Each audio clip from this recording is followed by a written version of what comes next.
All right, buddy. This week on Camera Talk, are we going to be traveling anywhere? I think so. Where do you think we're going to go? Is it Japan? No, it's not Japan. No. No. How about Germany? Going to go to Germany? Yes, we're going to go to Germany. Yes. Yeah. And why are we going to Germany? Well, we're going to visit one of Daddy's favorite lenses, the Leica Summilux 1.4. It's a 50 millimeter 1.4. It's a legend. Do you know, is it any good? Yeah, it's pretty good. So why don't we find out how good it is together? Get yourself something to eat or drink. Get yourself comfortable. Talk it out, man. And let's get it on. Here I am, Vietnam. Rain is always coming down. This is Camera Talk with Dr. Scott and his co-host Dylan. That's right. Dylan's got himself a little camera battery he seems to be infatuated with. It's a Canon product, but that's not what we're doing this week. No. What are we doing this week? We're looking at a classic. That's what I'm talking about. It is, I've got it right here beside me. It is, drum roll please. That wasn't exactly a drum roll, but bling bling is a good indicator of what this is. This is the Leica Summilux 1.4 ASPH. What's ASPH mean? Aspheric. Yeah, that's right. It's an aspheric lens. It's also an apo lens. And it's also an FLE lens. But is it written anywhere on here? No. But Peter Carba, the one who designed this thing, or improved the design, I should say, claims that it is an apo with a floating lens element in the back. So anyway, so it's even better than it's rumored to be. So what's the big deal about a Leica 50 millimeter 1.4? Well, let's find out.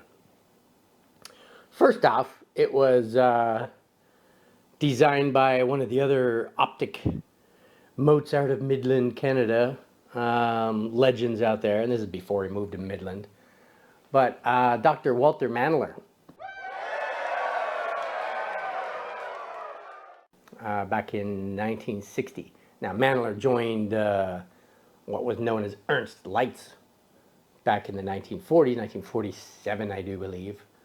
And then, you know, working with all the other legends at Ernst Lights at the time.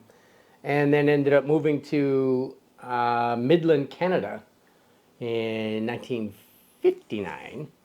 And that's when, you know, things were a little sketchy in Europe at the time. And now for something completely different. Lights thought, well, maybe it would be a little safer to move our production offshore to Daddy's home and native land, Canada. That's right. Mm-hmm. Do it. He's in tune. Hey, good day. Welcome to the Great White North. I'm Bob McKenzie. This is my brother Doug. And you know, one of Dr. Mandler's designs was the 50 millimeter 1.4 Summilux.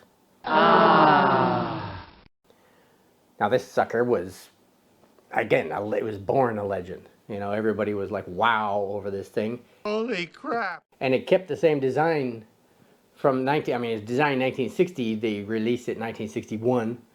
And it continued just as is all the way till 2004. 2004? Holy crap. That's quite a long time, isn't it? Yeah.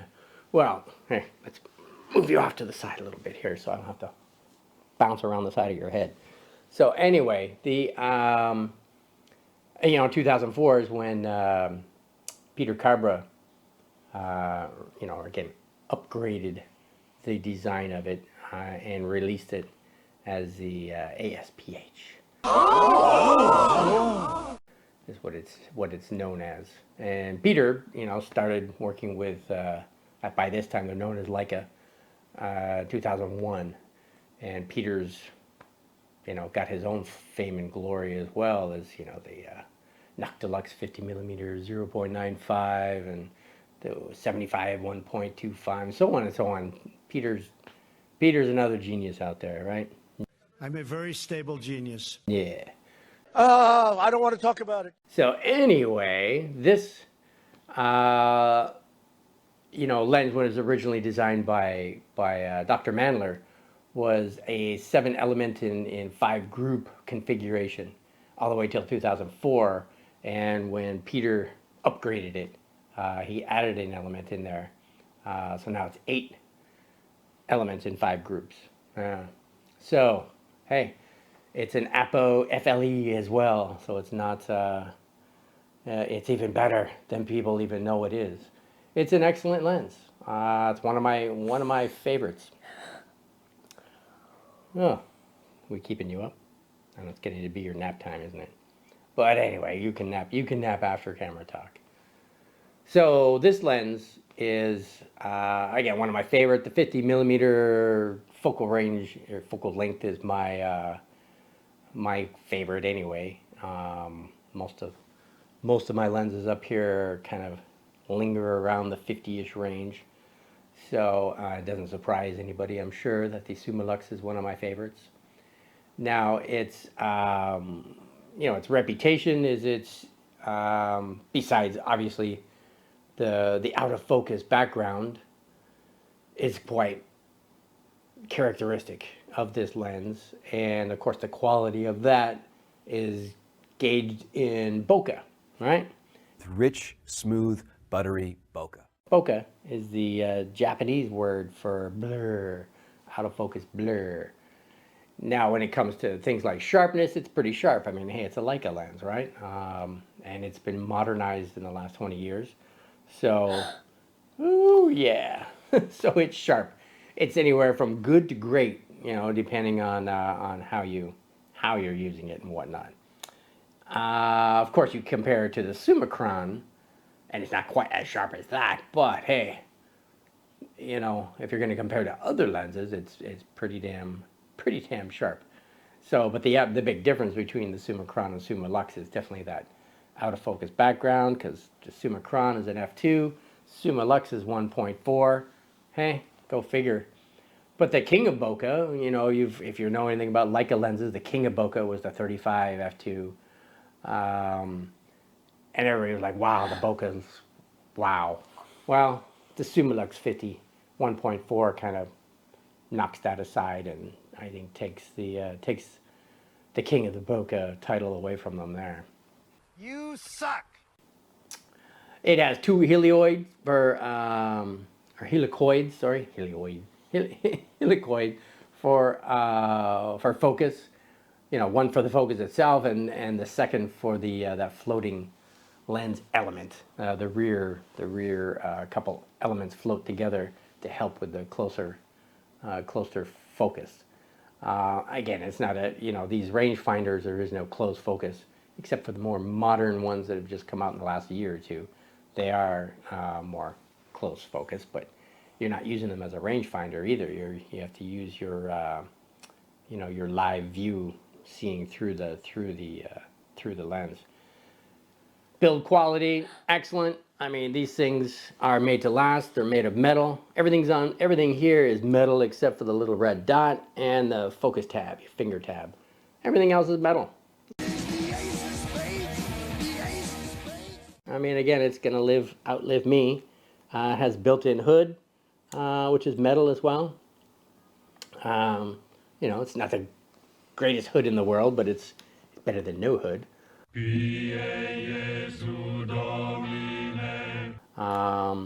Anyway, well, I tend to use FD filters if I'm going to be shooting outside anyway. Again, it's smooth. I mean, this is, looking at the serial number, this is one of the original ones from 2004. So it's a 20-year-old lens, and yet still works like new. So again, excellent. excellent, excellent. Because of the design as well, got to give that to not only Dr. Mandler, but Carba with his tweaking here and there leads to the quality, the image quality. No distortion. No, no, no, no, no. No flaring. Deal with it. Okay, and you're welcome. No ghosting. Get her! No spherochromatic anything. Anything else, you know, that green, magenta fringing, you know that fringing? You color outside the lines. You're the worst colorer ever. Get the fuck out of here. What do you want, Daddy? I'm only 3 years old. Yeah, whatever. Excuses. Still, none of that stuff. So, again, it's about as a perfect lens as you can get. Now, the stats on this thing are 8 elements in 5 groups, as I've already mentioned. Its close focus is the same as, you know, my 35 Summilux as well, 70 centimeters. Good enough. I mean, you know, you don't need to get in anybody's face to get some decent pictures.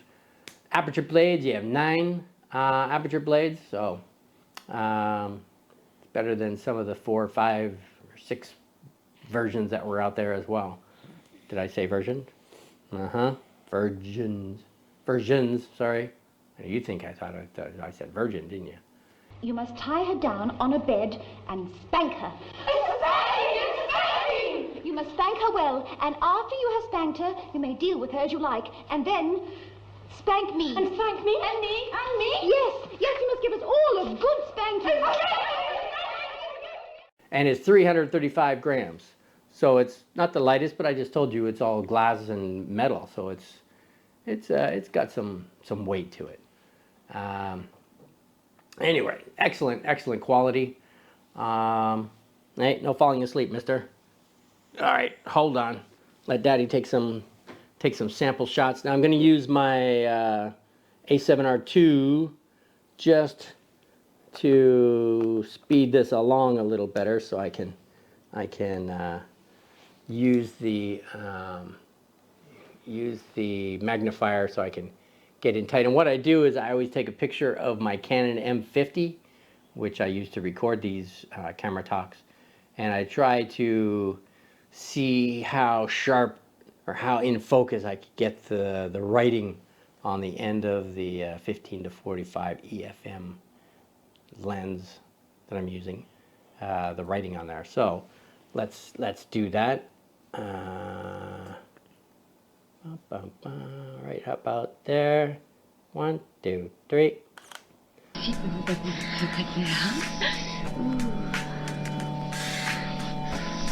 So that's at 1.4.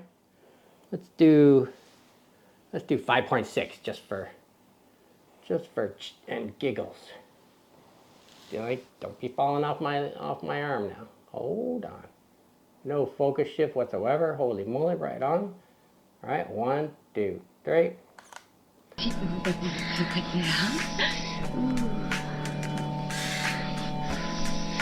Excellent.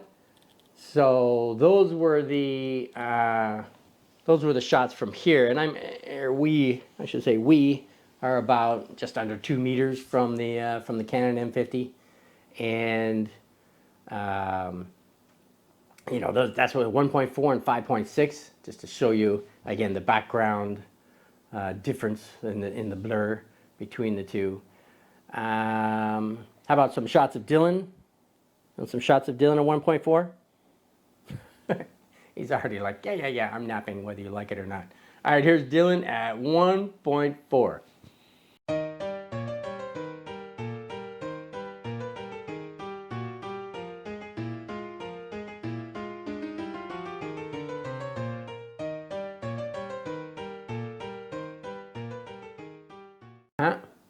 Looking good, looking handsome.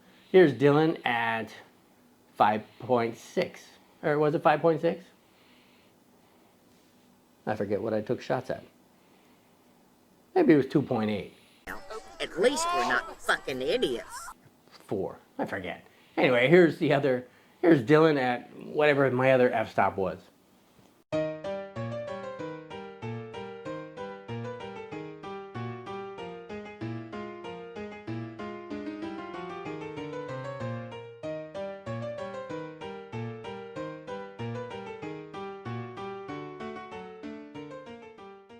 Uh-huh.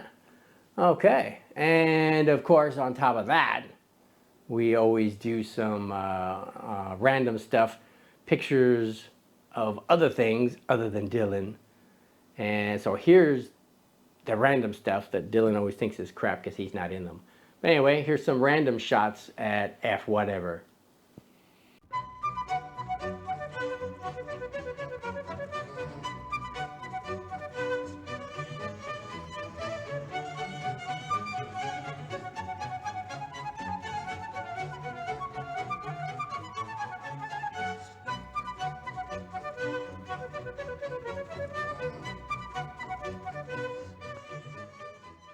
All right, so what do you think of that, buddy? Yeah? Sleeping well? Let me take that battery out of your hand before you drop it on my toe, and I'm not going to be happy. So, anyway, can we recommend this lens? Hell yeah. Yes. You can recommend it. If he were awake, he'd recommend it too. Yes. You do it in your sleep. Can you recommend it? Yeah. Thumbs up? Yeah, there's that thumbs up right there. Yeah. All right. How about we give our little plug for our photo editing software? Who do we use? On my screen here, I'm sure you've seen a few photos going by. We use Luminar AI and Luminar Neo. Now, Luminar Neo is their latest, greatest rendition. It's a mix of, or a combination of AI and Luminar 4. And it's full of AI. I mean, there's all kinds of cool bells and whistles that can walk you through an easy workflow, and it helps a lot. I mean, even though it's AI, you still have control over what you want to tweak. There's all kinds of sliders that still give you control over that aspect of it anyway, so it's not all 100% AI. I mean, you could just click on a template and voila, you know, save them that way or print them that way and away you go. So, why should you get a Luminar besides that? Oh, because it's economical. It's under $100. Do you want to save 10 bucks? Do you think they want to save 10 bucks? Yeah, Daddy. Yeah, you want to save 10 bucks. Click below in the description there. There's a link after my disclaimer that you can click on that. It'll take you through to Luminar, or to Skylum, the name of the company who produces the software. And you buy through that link and it'll deduct 10 bucks. So it's even cheaper. And what do they do with that 10 bucks? Well, they give it to us because I just took the effort to tell you about it, right? So what do they call that in the business? They call that kickback. Yeah, kickback. That's right. And since Dylan's sleeping, I usually say we give Dylan the 10 bucks, but since he's sleeping, Daddy's gonna keep the 10 bucks. Get himself a nice little lunch at school. Anyway, what else can we tell you? Well, how about you help support our channel? You know, we always need more subscribers, right? So how about you subscribe? Dylan, help on this side. One finger, get your finger out there. Subscribe. And how about two hands? Two hands. Daddy's two hands. Subscribe. Subscriber. What else does YouTube like besides subscribers? Well, they like the thumbs up, yeah? So how about you give us a thumbs up? And we'll give you a little sample of the thumbs up girls, Dylan's favorite part of the show, besides his nap time. You gonna sing along with me?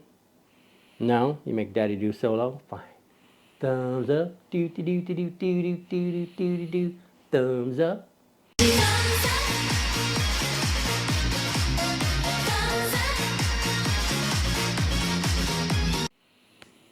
All right. I think we're just about done, right? Yeah. Well, who are we? I'm Dr. Scott. This is Sleepy Dylan. I'm Batman. And together we're all Modesty Photography. We're here to talk about tips and tricks about photography, vintage lenses, vintage cameras, camera systems, I don't know, trips. Ooh, who's tripping now? Woo, woo, woo. You just ate the most acid I've ever seen anybody eat in my life. tips and tricks about photography and any other kind of ways we can help you improve yourself in this regard. So other than that, I think that's pretty much where we want to wrap it up, right? Yeah. All right. Well, thanks for dropping by. Thanks for listening. Thanks for buying a copy of Luminar through our link. Thank you for subscribing. Thank you for the thumbs up. And thank you for just being you. Because remember, where do they belong, mister? Well, you belong here. And where is here? Well, this is Camera Talk with Dr. Scott and Sleepy Dylan. That's right. Sleepy Dylan really put a good effort into this Camera Talk, didn't you, mister? All right, so I think that's about it. All right, so I guess I better go. Put this guy to bed. Let him have his, what is it now, 12:30, just after lunch. Time for his nap now that he's got a full tummy and ready for La La Land. So come on back next week. We do one of these every Friday.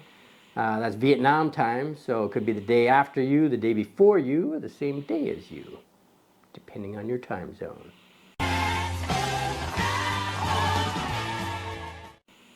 All right, so take care.